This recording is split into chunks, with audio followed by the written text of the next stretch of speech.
Hi అండి, welcome to జక్కంపొడి recipes. ఈరోజు మన రెసిపీ వచ్చేసి కట్టె పొంగలి. గుళ్ళో ప్రసాదంగా పెట్టే కట్టె పొంగలి దేవీ నవరాత్రుల్లో అమ్మవారికి మొదటి రోజు ఎంతో నియమ నిష్టలతో చేసే ఈ ప్రసాదం అనేది గట్టి పడుకోకుండా ఈవినింగ్ వరకు కూడా ఇలా జారుగా రావాలి అంటే కొన్ని టిప్స్తో మీకు ఈ వీడియోలో చూపిస్తానండి. లాస్ట్ వరకు స్కిప్ చేయకుండా చూసేయండి. ఒక కప్పు వరకు రైస్ తీసుకోండి. మనకి కంట్రోల్ బియ్యం అని అలాగే రేషన్ బియ్యం అని దొరుకుతాయి కదా, అవైతే ఇంకా చాలా బాగుంటుంది. నేను నార్మల్ రైసే తీసుకున్నానండి. ఒక కప్పు వరకు రైస్ అనేది తీసుకుంటే 3/4 కప్పు వరకు పెసరపప్పు అనేది తీసుకోవాలి. మన మొదటి టిప్ వచ్చేసి కంపల్సరీ 3/4 కప్పు పెసరపప్పు అనేది యాడ్ చేయాలండి. యాడ్ చేయకపోతే మనకు కట్టె పొంగల్ అనేది పర్ఫెక్ట్గా రాదు. ఇలా యాడ్ చేసిన తర్వాత ఈ మొత్తం కూడా ఒకసారి బాగా మిక్స్ చేసుకున్నాం.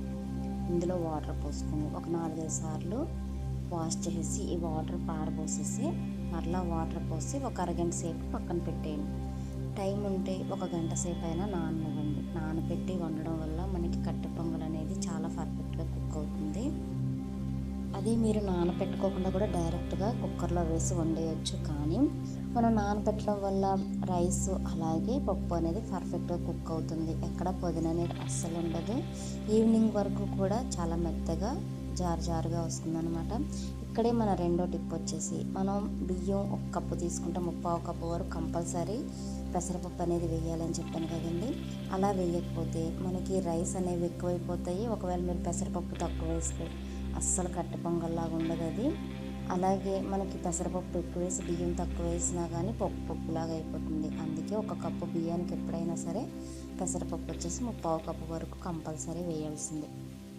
ఈ పప్పు బియ్యం అనేది నానిపోయినాయి కదా, ఇప్పుడు వేరొక బౌల్ తీసుకొని కొంచెం వెడల్పాటి మందపాటి బౌల్ అనేది తీసుకోండి.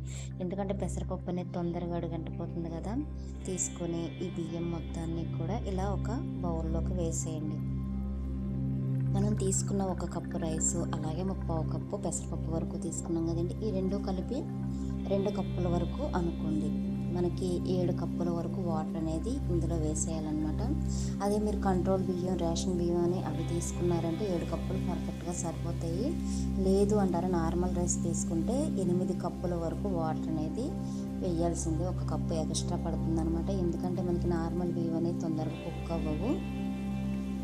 మనం ఏ కప్పుతో అయితే బియ్యం తీసుకున్నామో అదే కప్పుతో వాటర్ అనేది 8 కప్పుల వరకు యాడ్ చేయండి. ఎందుకంటే నేను నార్మల్ బియ్యం తీసుకున్నాను కాబట్టి. అలాగే ఇక్కడ ఒక చిన్న టిప్ అండి మీకు. ఇలా 8 కప్పులు వాటర్ పోసేసి బాగా కలిపేసుకొని గ్యాస్ పైన పెట్టేసి ఉడకనివ్వండి.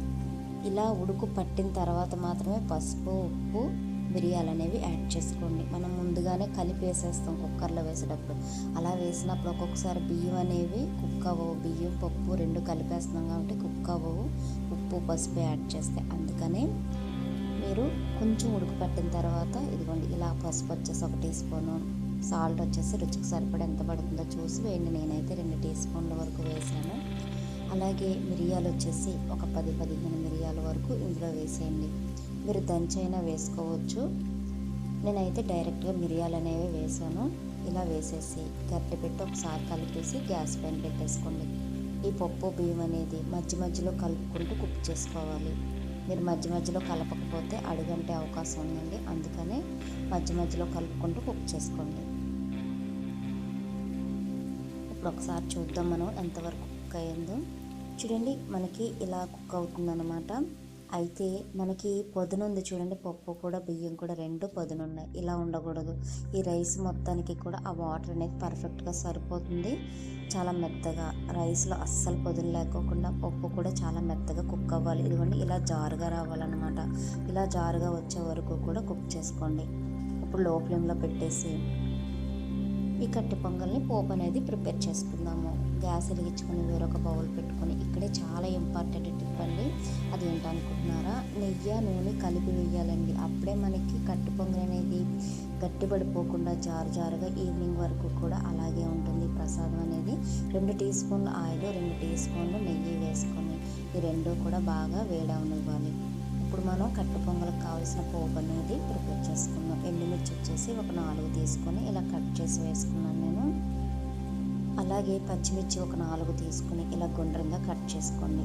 మనకి 2 వేస్తేనే ఆ ఘాట్ అనేది బాగుంటుంది. అల్లం తరుగు వచ్చేసి 2 టీ స్పూన్ల వరకు వేసుకోండి. ఇందులోనే జీడిపప్పు వచ్చేసి ఒక గుప్పెడు వరకు వేసుకోండి. అలాగే మీ దగ్గర కొబ్బరి ఉంటే కొబ్బరి కూడా యాడ్ చేసుకోవచ్చండి, లేకపోతే స్కిప్ చేసేయచ్చు.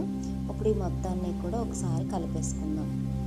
ఇలా కలిపేసుకున్న తర్వాత ఇందులో కరివేపాకు వచ్చి 2 రెమ్మల వరకు వేసుకోండి. ఈ కరివేపాకులో ఉన్న చిట్టుపట్లు ఆగిపోయి ఈ కొంచెం ఫ్రై అయ్యే వరకు కూడా ఇలా మూత పెట్టి ఫ్రై చేసుకోండి. ఎందుకంటే ఆ చిందులు అనేవి పడకోకుండా మూత పెట్టానండి నేను.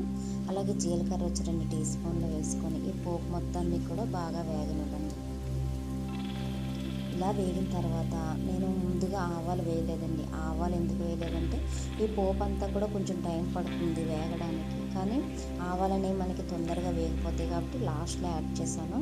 అలాగే ఇందులో ఇంగువ వచ్చేసి చిటికెడ ఇంగువ కూడా యాడ్ చేసుకోండి. ఇంగువ యాడ్ చేయడం వల్ల మనకి అరుగుదల అనేది చాలా బాగుంటుంది. అమ్మవారికి ఏ ప్రసాదంలో అయినా సరే ఇంగువ అనేది కంపల్సరీ వేస్తారండి, రైస్తో చేసే వాటిలో.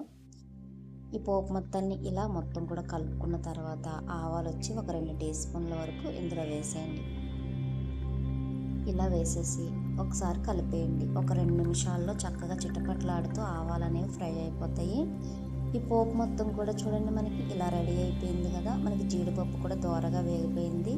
ఇప్పుడు ఈ పోపుని దింపి పక్కన పెట్టేసుకుందాం. మనకు కట్టి పొంగల్ అనేది కూడా చూడండి ఇలా దగ్గరికి వచ్చేస్తుంది కదా. దగ్గరికి వచ్చినా కానీ గట్టి పడలేదు, చూసారా, జారు జారుగా ఉంది. ఈ పద్ధతిలో ఈ టిప్స్తో మీరు కనుక ట్రై చేశారంటే కట్టి పొంగల్ అనేది ఈవినింగ్ వరకు కూడా ఇలాగే ఉంటుంది, గట్టిపడదు. పండగ పూట కూడా మనకి తక్కువ టైంలో తొందరగా రుచిగా తయారైపోతుంది. ఇప్పుడు ఈ కట్టి పొంగల్లో మనం పోపు ప్రిపేర్ చేసి పక్కన పెట్టుకున్నాం కదా, ఈ పోపు మొత్తాన్ని కూడా ఇందులో వేసేసుకుందాం. ఇలా వేసేసి మొత్తం కూడా ఒకసారి బాగా మిక్స్ చేసేసుకుందాం. అంతేనండి, చాలా ఈజీ అన్నమాట. ఈ నవరాత్రికి మొదటి రోజు అమ్మవారికి నైవేద్యంగా పెట్టే ఈ కట్టి పొంగల్ అనేది ఇంట్లో ఈజీగా ఇలా తక్కువ టైంలో ఎక్కువ రుచిగా ఈ టిప్స్తో కనుక ట్రై చేశారంటే పర్ఫెక్ట్ కట్టి పొంగల్ అనేది మీరు టేస్ట్ చేస్తారు. ఈవినింగ్ వరకు కూడా మనకి ఇలా చక్కగా పొంగల్ అనేది రుచికరంగా జారుగా ఉంటుంది. ఇప్పుడు ఈ కట్టి పొంగల్ మొత్తాన్ని కూడా బాగా కలుపుకోండి. అప్పుడు ఆయిల్ అలాగే మనం వేసిన నెయ్యి అనేది కట్టి పొంగల్ మొత్తానికి కూడా పడుతుంది. ఇక్కడే ఒక ఇంపార్టెంట్ టిప్ అండి మీకు, ఇలా కలిపేసి అదే బౌల్లో ఉంచకుండా ఈ ప్రసాదాన్ని వేరొక బౌల్లోకి తీసేసుకోండి. అప్పుడు మనకి కట్టి పొంగల్ అనేది గట్టిపడదు. ఈవినింగ్ వరకు కూడా ఇలా జారుగానే ఉంటుంది, తినడానికి కూడా చాలా రుచిగా ఉంటుంది అనమాట. ఇలా కలిపేసి వేరొక బౌల్లోకి సర్వ్ చేసేయండి. చూడండి జారుగా, చూసారా, చూస్తుంటేనే నోరూరిపోతుంది కదా. మరి ఇంకెందుకు ఆలస్యం, అమ్మవారికి నైవేద్యంగా దేవీ నవరాత్రుల్లో మొదటి రోజు ఇలా కట్టి పొంగల్ అనేది తక్కువ టైంలో ఎక్కువ రుచిగా చేసి పెట్టేయండి. అలాగే మీకు కనుక నా వీడియో నచ్చినట్లయితే లైక్ చేసి మన ఛానల్ని సబ్స్క్రైబ్ చేసేయండి. కొత్తగా ఎవరైనా చూస్తున్నట్లయితే బెల్ ఐకాన్ ప్రెస్ చేసి అందులో ఆల్ అనే బటన్ ఉంటుందండి, చూసి వెళ్ళిపోకుండా లైక్ చేసి మన ఛానల్ని సబ్స్క్రైబ్ చేసేయండి. Thank you for watching.